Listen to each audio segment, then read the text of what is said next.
Assalamualaikum warahmatullahi wabarakatuh. Hai teman-teman, di video kali ini kita akan belajar prosedur-prosedur yang ada di lingkungan sekolah TK Islam Ar-Royahin. Baik teman-teman, saat ini Ibu Guru ingin memberikan informasi tentang prosedur penggunaan buku. Selamat menyaksikan. Teman-teman ada yang tahu apa itu buku? Buku adalah kumpulan kertas yang digabungkan menjadi satu pada salah satu ujungnya. Biasanya berisi dengan tulisan ataupun gambar. Pada bagian depan terdapat sampul, biasanya berisi judul dan nama penulisnya. Jika teman-teman membuka halaman berikutnya, teman-teman akan menemukan daftar isi. Daftar isi ini berisi bagian-bagian judul yang ada di dalam buku. Dan di setiap sisi dari sebuah lembaran kertas terdapat angka yang disebut dengan halaman. Oh iya teman-teman, fungsi buku itu banyak sekali. Salah satunya digunakan sebagai media ketika kita ingin bercerita, seperti di sekolah ya. Ketika kita membaca buku, kita mendapatkan manfaat yang banyak sekali. Salah satunya adalah menambah pengetahuan. Karena buku itu berisi berbagai sumber informasi yang dapat menambah ilmu kita tentang berbagai hal yang belum kita ketahui. Manfaat yang kedua adalah dapat menambah kosakata kita. Semakin banyak melakukan kegiatan membaca buku, maka akan semakin banyak pula jumlah kosakata yang bisa kita gunakan dalam kehidupan sehari-hari. Manfaat yang ketiga adalah melatih kefokusan dan konsentrasi. Pada saat membaca buku, kita dapat melatih otak untuk lebih fokus dan berkonsentrasi pada apa yang sedang kita baca.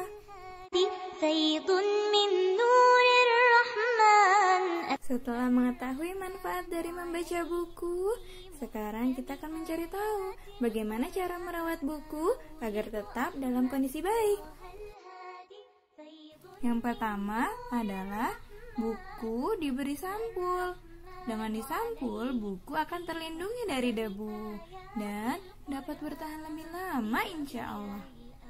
Jika buku tidak disampul, coba teman-teman perhatikan, akan mudah sekali terlipat-lipat. Yang kedua, jauhkan buku dari sinar matahari, karena kertas bisa berubah warna menjadi coklat dan tulisan pun akan pudar. Dan yang ketiga, simpanlah buku ke dalam rak, karena ketika tersimpan di dalam rak akan tersusun rapi saat tidak digunakan.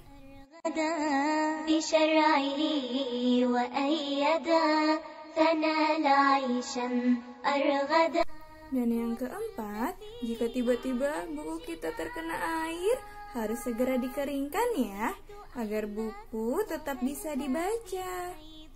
Kita mengeringkannya dengan perlahan, ditepuk-tepuk dan diusap-usap ya. Lalu, apa yang harus dilakukan ketika buku kita rusak? Jika ada bagian kertas yang terlipat, kita rapikan kembali menggunakan tangan. Kita bisa menekan-nekan secara perlahan bagian yang terlipat itu ya.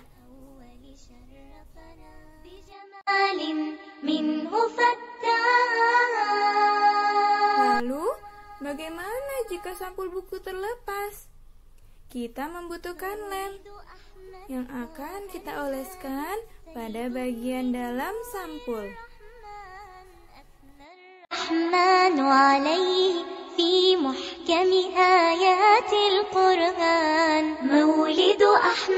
Ingat teman-teman, kita mengoleskan lemnya secara perlahan.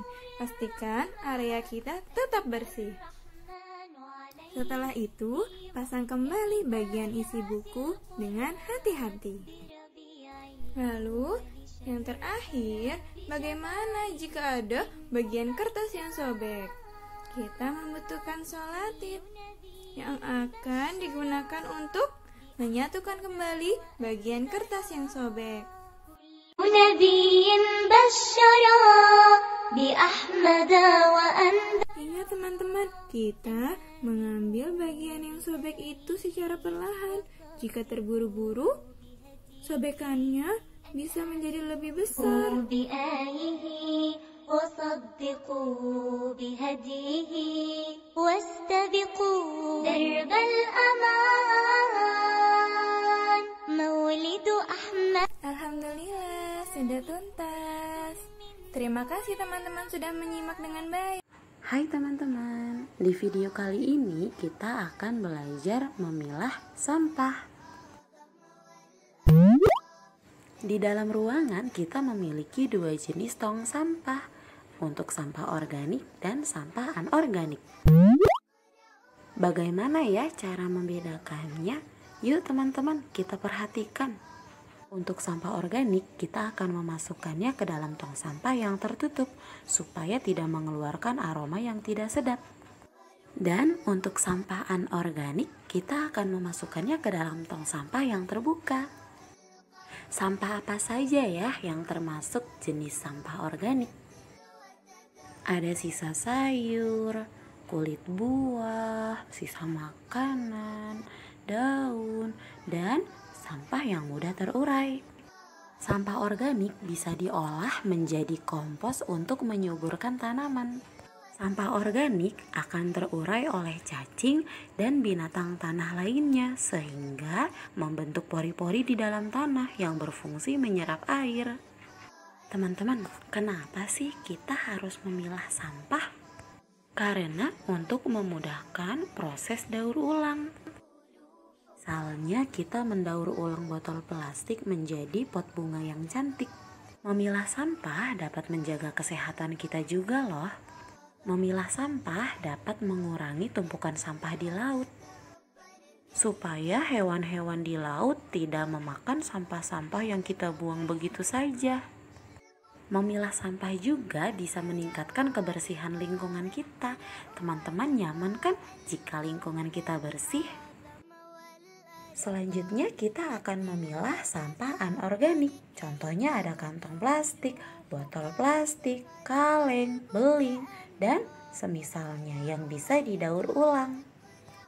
Alhamdulillah teman-teman sudah bisa membedakan jenis sampah. Terima kasih sudah menyimak. 1 2 3 4 5 6 7 8 9 10. Kita memiliki alat main outdoor ya, yang ini Gigi akan menjelaskan namanya tangga. Ada ayunan double, ada ayunan tunggal, dan ada alat main jungkat-jungkit ya. Kalau di alat main tangga kita ya, prosedur bermainnya kita akan bermain secara bergantian ya. Kita tidak boleh bertumpuk di atas ya, jadi teman-teman tidak diizinkan untuk di atas ramai-ramai karena akan membahayakan teman yang lain. Jadi jika teman-teman sudah naik satu persatu ya, turunnya dari sebelah sana, dari tangga yang sebelah sini ya teman-teman ya. Nih dari tangga sebelah sini. Pastikan kita bermainnya secara bergantian.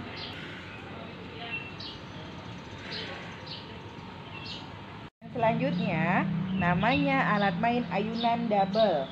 Di sini biasanya teman-teman akan bermain 4 orang. 2 orang di sebelah kanan dan 2 orang di ayunan sebelah kiri.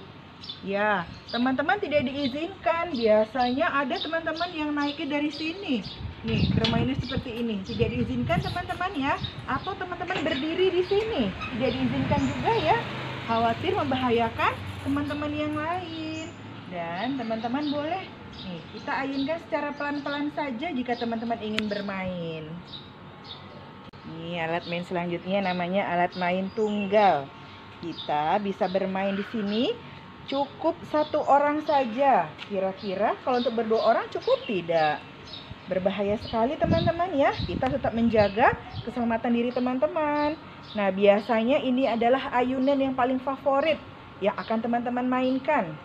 Biasanya teman-teman memberi waktu 20 detik untuk bermain di ayunan tunggal supaya kita bisa bergantian dengan teman yang lain. Alat main ayunan tunggal ini ya kita gunakan dengan cara duduk ya teman-teman, tidak berdiri di atas ini. Nah, tidak berdiri di atas ini. Jadi cara mainnya dengan cara kita duduk. Dan juga bermainnya tidak terlalu kencang teman-teman ya. Jangan mengayunnya, jangan sampai kencang-kencang, cukup pelan-pelan saja. Bu Dwi sering menemukan teman-teman, ada teman-teman kita yang menggunakan ayunan tunggal ini dengan cara diputar. Kira-kira aman tidak teman-teman ya? Ya, Ibu Dwi rasa bisa melukai teman yang ada di sekitar. Jadi kita menggunakannya dengan cara seperti ini biasa teman-teman ya. Alat main gunting gigit. Ya, teman-teman bisa melihat di sini hanya dipergunakan untuk 2 orang di sebelah kanan, nah dan di sebelah kiri. Nah, qadarullah pegangan di sebelah kanannya sedang rusak. Insya Allah nanti akan dilas, akan diperbaiki supaya bisa teman-teman kalau menggunakannya menyangga pegangannya di sini ya. Ya, di sini teman-teman bisa bersandar. Ini ada sandarannya. Nih, teman-teman tidak diizinkan jika teman-teman manjat di sini, terus teman-teman bergelayut. Ya, tidak aman teman-teman ya, khawatir nanti tangan teman-teman bisa terjepit di sini. Jadi pastikan teman-teman bermainnya dalam keadaan duduk. Ini teman-teman lihat sekarang alat main kita sudah berubah. Tadi kita bermain di area ayunan berwarna merah, sekarang kita bermain di area yang berwarna kuning. Nah, biasanya kita menyebut ini adalah outbound mini. Outbound mini terdiri dari 3. Ada teman-teman lihat, ada tangga. Nih, ada selanjutnya papan titian dan nih terakhir prosotan. Nih, teman-teman ingin tahu tidak bagaimana ya prosedur bermainnya ya? Ya, di sini Bu Dwi akan menjelaskan teman-teman. Teman-teman ya tetap bermain secara bergantian. Nih, terlebih dahulu kita menaiki tangga, tetap secara bergantian. Naik dari sini teman-teman. Nih, kita tetap harus mengikuti anak tangganya teman-teman ya. Nih, tetap mengikuti anak tangga satu persatu. Nih, dalam keadaan berjalan atau berlari juga boleh teman-teman. Nah, terkadang di sini juga terjadi penumpukan teman-teman. Di sini sudah banyak teman yang mengantri. Jadi teman-teman tetap terus berjalan ya. Nih, Ibu dia akan mencoba naik ke papan titiannya. Kita sambil berpegangan ya. Tetap sambil berpegangan. Nah, di sini juga terkadang Ibu Dwi sering melihat banyak terjadi penumpukan di sini. Jadi, teman-teman yang sudah ada di dudukan prosotan boleh langsung meluncur ya. Nah, dan teman yang sedang menunggu tidak diizinkan untuk mendorong teman yang sudah ada di dudukan prosotan. Jadi kita harus saling bersabar. Ya teman-teman ya, harus saling bergantian. Ketika meluncur, nih, pastikan teman-teman tidak ada yang duduk di sini. Nah, supaya teman yang baru meluncur dari atas bisa langsung bergerak. Nih, supaya apa? Supaya teman-teman yang ada di sini tidak terjatuh ke paving block yang ada di sini. Teman-teman ingat, tadi ya prosedur bermainnya harus melewati tangga. Tidak diizinkan naik dari prosotan langsung ke papan titian. Ya teman-teman. Alat main yang terakhir yang ada di area outdoor. Nah, ini ayunan yang bisa kita gunakan untuk 3 orang. Di sini biasanya kita main ayunannya dalam keadaan santai teman-teman, karena tidak bisa terlalu tinggi mengayunkannya. Karena apa? Karena kaki kita akan bisa menyenggol besi yang ada di sini. Nah, jadi teman-teman kalau menaikinya dalam keadaan santai dan bisa ber3 orang. Selamat bermain teman-teman. Dan inilah alat main yang ada di sekolah Ar-Royahin. Ya, biasanya area outdoor ini bisa kita gunakan untuk kita bermain lari. Dan biasanya teman-teman, setiap hari Sabtu kita akan melakukan senam pagi. Di paving block inilah kita melakukan kegiatan senamnya teman-teman. Jadi pastikan kita tidak bersinggungan dengan teman yang lain teman-teman ya. Kita tetap kontrol gerakan. Semoga pandemi ini segera berakhir teman-teman ya, supaya teman-teman bisa segera kembali bermain di area ini. Ya, merasakan dan mencoba alat main yang ada di sekolah TK Ar-Rayyahin. 1 2 3 4 5 6 7. Alhamdulillah, ini adalah informasi terakhir mengenai pengenalan lingkungan sekolah TK Islam Ar-Rayyahin. Assalamualaikum warahmatullahi wabarakatuh.